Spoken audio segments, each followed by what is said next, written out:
All right, and talking about modern wokesters, let us take ourselves to Wellington, the capital of woke in this country, where this, as I said to you, this rather surprising, I have to say, the only word to describe it, post-survey of the last 24 hours identifies the greatest problem facing the Wellington region as the Wellington City Council. He must have been, well, he must have laughed when he saw that. Councillor to join us, letter from Wellington, Councillor Tony Randle joins us now. You saw that, didn't you, Tony? I did, and yes, I'm coming to the. It's like messages getting through. I guess that's good news. The message that the council is getting it wrong is getting through to the media, and people are starting to really focus on what we're doing right and what we're doing wrong. And unfortunately, the latter seems to be the predominant way we're doing it. It's a vote of no confidence, essentially, because as I was pointing out in my introductory remarks earlier this morning, Tony, the people who'd read the Post and frankly fill in a survey like that would tend to be people who are of a liberal left persuasion. So when they've given up on the Wellington City Council, you've got problems. Well, I think the majority of the councillors have got problems. I don't have problems because I've been, elected well, no, to I'm say talking about that you message. personally, but you know what I mean. Yeah, as a councillor. Oh yes, look, I mean the council's been on the wrong track. That's why I ran and why I got elected in. Unfortunately, at the time and a couple of years ago, the majority of people thought the council should keep doing what it had been doing in the past, and it's still ploughed on. And we have a city that is still. What was your phrase? The capital of woke. Listen, the other thing that struck me, and it was sort of as if to illustrate this, was about a day or so beforehand, and this is for people who don't live in Wellington. There's a photo, I think, of somebody from the Taxpayers Union outside a bike rack, which is interesting, somewhere in downtown Wellington. And the remarkable story that the bike rack cost over $500,000 to build, when another bike rack just previously down the road had been built for $87,000. Things like that irritate people, Tony. But what's the true story? Is that right? Yes, it's staggering.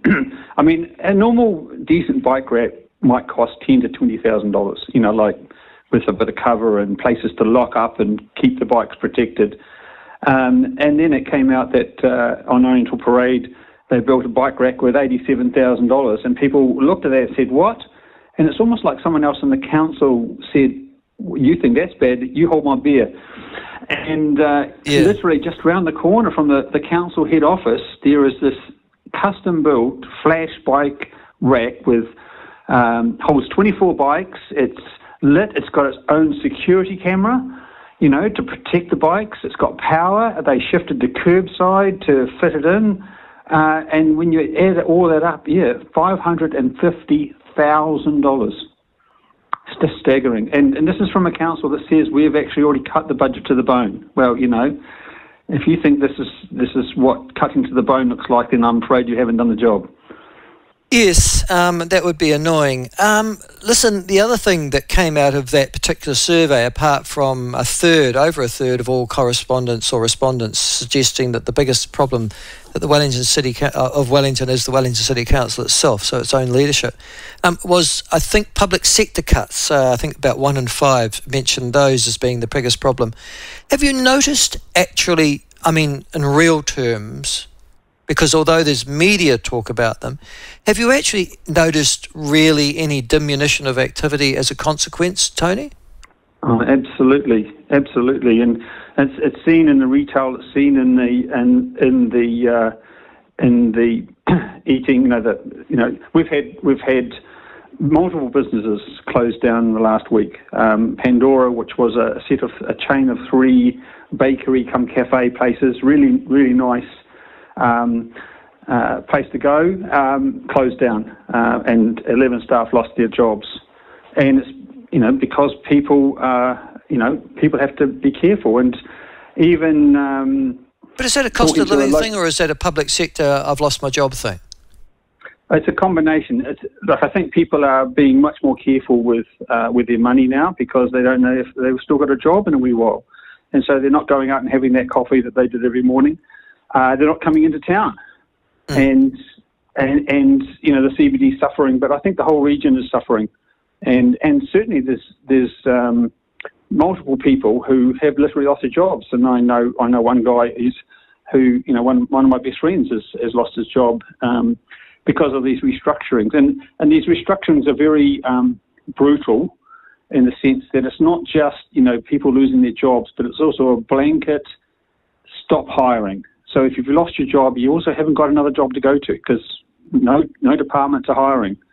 And yeah, people are just you know, sitting now sitting at home, you know, wondering what they're going to do next. Well, I sort of don't have any sympathy. Here we go. I know down in this neck of the woods where you were raised, there are thousands of jobs. There are people screaming out in the lower South Island, from Invercargill to Balclutha to Central Otago to the resorts of Queenstown and Wanaka. There are vacancies coming out of Irazu, Oamaru even, Waitaki. Is it the problem that a lot of those people who've lost their jobs don't want to move? I think we're going through that phase, and I think people are moving. I think they're moving out of Wellington. House prices have fallen again, according to the latest news. So that means the demand has just dried up, and it's a buyer's market in Wellington when it comes to housing. And you know, because people, you know, are scared that. And look, there's still plenty of people have got jobs and are doing okay, but it's on the margin. This is where it changes everything, and that's where people. You know, Wellington is a town in a slump. Retail is really off. We talk about shops and they might have 1-2 sales a day, whereas they used to have 10, 20. And it comes back to the council too, because a lot of those shops that are suffering the most are those that are in construction zones and places like that. You know, people have got a lot of choice. They just go where it's easiest. And the people who are on the margin are the ones who are just doing it really tough. Can I ask another question of you? Does that affect in any way your ability at the Wellington City Council with house prices dropping? I suppose not, but less business activity. Does that affect your rate take at all? I suppose it doesn't. It doesn't matter what people's houses are worth, does it? It doesn't. I don't think it does overall because, you know, people have to pay our bill. I have heard one of the stories that did the rounds, and I haven't seen the original story, but one of the stories that I've heard about is the rate of which people are not paying their mortgages is increasing in Wellington. And so, you know, the default rate is increasing on the personal loan side. And Wellington, you know, even its economy is affecting its credit rating, and we got downgraded by Standard & Poor's. As a council, because in a large measure, if you read the report, is because the economic conditions, they look at Wellington City and they say the economic conditions are bad and could get worse, and so we're downgrading you as a credit risk. That applies also, it must apply to the businesses in Wellington who, you know, they want to borrow money, even if they want to expand, it's going to be more expensive because, you know, the chances of failure are much higher in Wellington at the moment. Our economy is doing really poorly. Now, I know there's not a lot of sympathy in lots of other parts of the city, but that's what I'm faced in terms of being a city councillor, and that's why I want the council to focus on the basics and not spend money on bloody bike racks. Okay. Well, having said that, I noticed that the Wellington City Council this week have voted to intervene in a suburban mall, the future and specific of the Johnsonville Mall. Now, for those of you who don't know Johnsonville, it used to be quite a thriving area. It's in a place called sort of around Onslow. Onslow College is fairly close. And it's in a thriving area. It used to be probably, I would suggest to you, after the inner city, it would have been the most thriving suburban shopping area. Drive past it now, it ain't. Yep. And the centre of that, of course, was the Johnsonville Shopping Centre. First of all, could you explain, people haven't moved out of the area. In fact, people have moved in. There's been new development. Why is the Johnsonville Shopping Centre so poorly off? I mean, I know it sounds funny because it seems almost sort of counterintuitive. And the second reason is, why on earth would the Wellington City Council get and try and fix the market, so to speak? Oh, it's Johnsonville is this. I mean, it's not a big centre, but it's the second centre of Wellington City, and it has been very successful in terms of being an ongoing growth area, and certainly lots of the new housing that's happened in Wellington, in Churton Park and in Johnsonville, Newlands, Woodridge, Granada Village, it's all around that area. So we've got more and more people there, but the whole centre of the town is owned by one company, which is and run by one company, which is Stride Properties.